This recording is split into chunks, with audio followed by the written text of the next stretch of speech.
Über diese interessante Entwicklung bei Meta wollen wir sprechen mit Christoph Lemmer, freier Journalist, uns jetzt zugeschaltet. Wir grüßen Sie ganz herzlich. Guten Morgen. Guten Morgen. Guten Morgen. Lassen Sie uns vielleicht zuallererst mal schauen auf die Bedeutung, die diese Entscheidung bei Meta auf die europäische Digitalpolitik hat.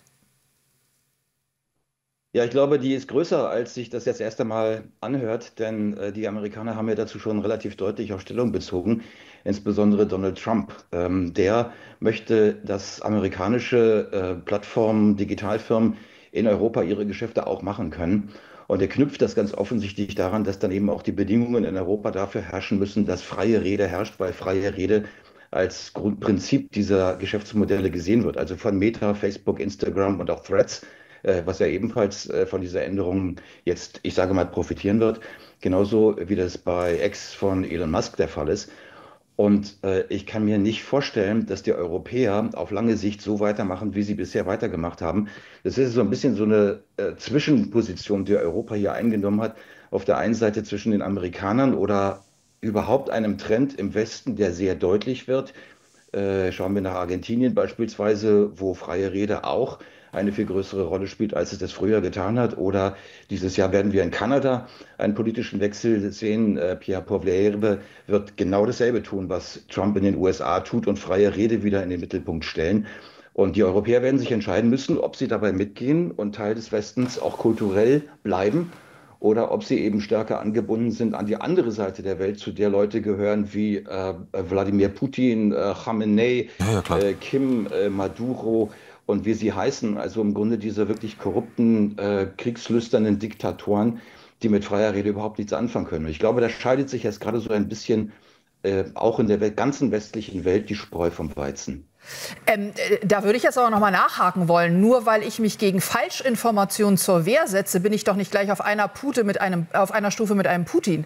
Es muss doch die Möglichkeit geben, auch in den sozialen Netzwerken, sich gegen Falschinformationen weiter zu wehren und die nicht einfach durchzuwinken unter dem Motto, ist alles freie Rede und alles ist erlaubt. Na, wenn das jetzt alles nur um Falschinformationen ginge, dann wäre die Welt relativ einfach. Aber schon einzuordnen, was ist denn eigentlich eine falsche Information und was eine richtige, ist sehr schwierig. Man muss sich ja mal anschauen, wo das herkommt und in welcher Zeit auch diese Eskalation entstanden ist mit Druck auf Meinungsfreiheit. Das hat schon vor Corona begonnen, das ist während Corona eskaliert. Und es hat in dieser Zeit regelrechte Notstandsrechtsgrundlagen gegeben, die bis zum heutigen Tage ja durchgezogen werden. Und dabei geht es weniger um Falschinformationen, sondern es geht tatsächlich schon sehr wohl um Meinungen. Und das, was Musk gemacht hat auf Twitter mit den Community Notes, ist eine sehr effektive Methode, um dann tatsächliche sachliche Fehler zu korrigieren, die dann übrigens ja auch ausgerechnet von Leuten gekommen sind, die die Moderationskonzepte immer stark hochgehalten haben.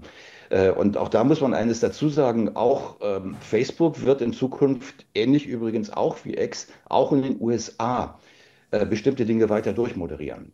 Beispielsweise, wenn es um Kindesmissbrauch geht, wenn es um Terrorismus geht, wenn es um Online-Betrug geht, dann wird weiter moderiert und dann werden auch weiter Accounts stillgelegt werden, wenn von da solche Dinge kommen. Also das ist nicht so, dass das alles komplett aufhört.